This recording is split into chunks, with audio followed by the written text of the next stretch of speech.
8h19, Jean-Pierre Elkabbach, vous recevez ce matin un ancien Premier ministre à qui l'on doit la retraite à 60 ans, le sénateur PS du Nord, Pierre Mauroy. Vous avez passé une partie de la nuit au Sénat, une nouvelle fois. Vous vivez intensément, Pierre Mauroy, le débat sur les retraites. Monsieur le Premier ministre, bienvenue ici à Europe 1. Merci. Et Pierre Mauroy, bonjour. Bonjour. La retraite à 60 ans, Mauroy, de 1981, a duré presque 30 ans. La réforme Sarkozy-Fillon-Soubi va la remplacer dans les prochaines heures. Est-ce que vous sentez que c'est une page d'histoire qui se tourne et qu'une nouvelle va s'écrire? En tous les cas, c'est un grand combat, mais il ne faut pas anticiper. Hein. Nous sommes toujours pour la retraite à 60 ans. Quoi. Oui. Bon, avec des aménagements, bien entendu. Pourquoi ? Parce que c'est vraiment un très grand symbole de la vie sociale du pays. Par conséquent, il ne faut pas l'effacer. Mais 30 ans après, les choses ont changé. D'autant plus. Mais oui, mais ce n'est pas la peine de rajouter encore des victimes avec de nouvelles dispositions, en particulier vis-à-vis des jeunes qui sont dans le chômage, en particulier vis-à-vis des seniors surtout. Car, vous voyez, le scandale quand même, c'est qu'on veut les mettre à la porte des usines de plus en plus jeunes, quoi, c'est-à-dire on ne leur permet pas d'atteindre la retraite, bon, et on recule l'âge de la retraite. C'est un drame humain. Quoi, Pierre Mauroy, dans, dans 18 mois, c'est 2012, donc les urnes. Si elle gagne, la gauche, elle peut se débarrasser à la fois des dirigeants d'aujourd'hui et du projet et de la réforme. Est-ce que vous souhaitez qu'elle supprime la réforme totalement ? On ne supprime pas totalement une réforme, c'est fait de tellement d'articles, etc. Et de toute façon, vous avez le premier secrétaire du Parti socialiste qui l'a dit, le problème n'est pas de compter seulement en limite de retraite, etc., en annuité. Enfin, le gros problème de la retraite, c'est de la financer. Et par conséquent, on sait bien que la vie s'allonge et que ça, c'est une donnée qui nous est impérative. Par conséquent, il faut savoir en tenir compte. Mais pour autant, il faut savoir aussi ne pas effacer les grands symboles de la vie syndicale, politique, sociale du pays. Sur décision de l'Élysée, qui a été prise lundi et annoncée hier, le gouvernement a demandé le vote unique au Sénat. Il paraît que ça s'est fait 250 fois en 51 ans et que c'était même appliqué par la gauche. La retraite, la réforme des retraites à 62 puis 65 et 67, par répartition, sera votée au Sénat cette nuit. En principe, oui. Non, mais dans des circonstances un peu particulières, car nous avons eu ceux qui nous ont annoncé cette nouvelle, la nécessité d'un vote bloqué, ils ont ajouté que en 2013, il n'y aurait pas un grand rassemblement de tout le monde pour tenir compte de toutes les imperfections, etc. Ils se sont mis d'ailleurs à citer des imperfections que nous dénonçons.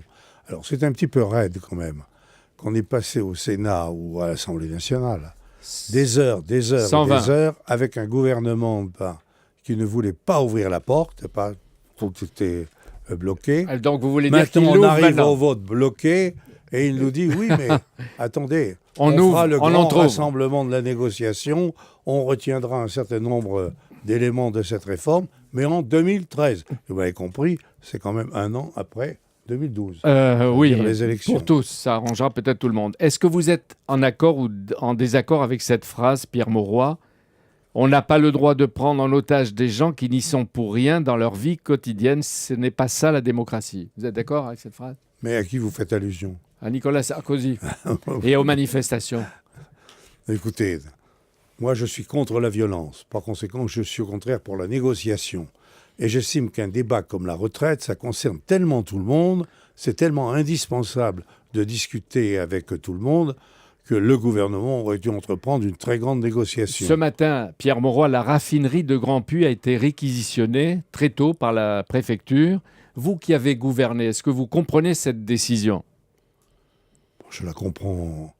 Je comprends pas les raisons pour lesquelles elle a été fermée, pour lesquelles elle a été bloquée, mais je comprends les décisions aussi. Il ne s'agit pas d'assécher le pays. Hein. Il ne s'agit pas de mettre la France dans une situation impossible, quoi. Bon, mais pour ça, il faut négocier. En 81, un moment d'histoire, la réforme à 60 ans, c'était François Mitterrand et vous, son premier ministre.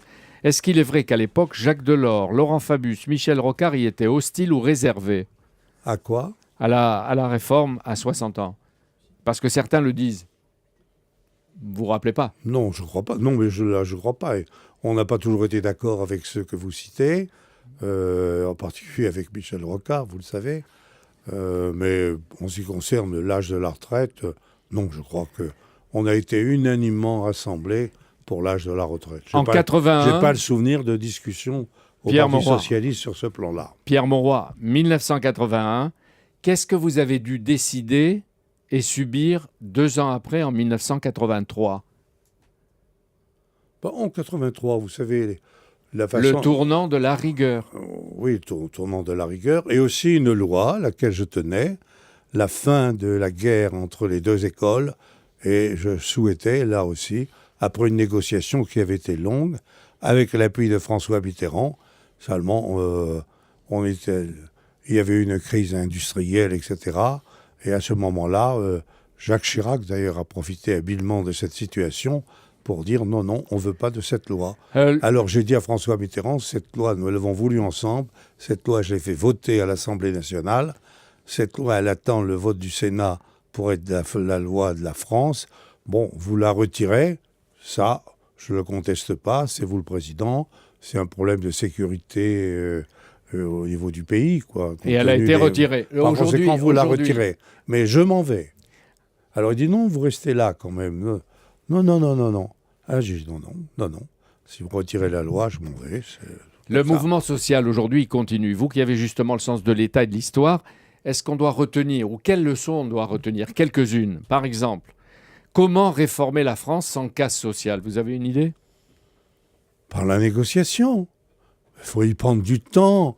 Il y a certains pays, ça dure des années. Je ne demande pas à ce que ça dure des années, mais il faut davantage de temps. Mais ça, je pense que nous avons un président qui ne sait pas utiliser le temps. Est-ce qu'il faut renforcer... Parce qu'il va aller toujours très vite. Est-ce qu'il faut renforcer le syndicalisme? Mon confrère Noblecourt, qui écrivait récemment dans un éditorial du Monde qu'il faut éviter aux syndicats le sort de la chef de M. Seguin. Elle avait résisté toute la nuit et à l'aube, elle avait été dévorée. Comment on renforce le syndicalisme? C'est une poésie morbide, ça. Non, absolument pas. Le syndicalisme, la France est comme ça. Et les Français ne sont pas syndiqués en masse, comme ils le sont dans d'autres pays, pour des raisons d'ailleurs qui peuvent s'expliquer. On n'a pas le temps de parler de ça. Mais le syndicalisme est représentatif quand même de l'ensemble des ouvriers, des travailleurs, des différentes catégories. Dernière question. Qui peut le plus incarner un PS du 21e siècle? Martine Aubry, François Hollande, Dominique Strauss-Kahn? Vous savez que moi, en ce qui me concerne, j'ai appelé Martine Aubry pour venir à Lille. Par conséquent, elle a bénéficié d'un héritage collectif. Oui, mais qui? Et Ségolène Royal, lesquels? Une des quatre? Je vous dis, je soutiens Martine Aubry. Voilà. Pour 2012? Pour 2012, oui, si elle se présente. Merci. Merci, Monsieur le Premier ministre. Jean-Pierre Raymond Soubi, à votre micro dimanche dans le Grand Rendez-vous. Absolument, c'est un événement parce qu'il ne parle jamais. C'est lui l'architecte et le conseiller spécial et social du président de la République. Et M. Mauroy ne va pas se présenter en 2011 comme sénateur. Vous allez manquer au Sénat et à nous aussi. Merci beaucoup. Dans un instant, gentil, Jean-Pierre, quelqu'un que vous connaissez bien, Alain Duhamel.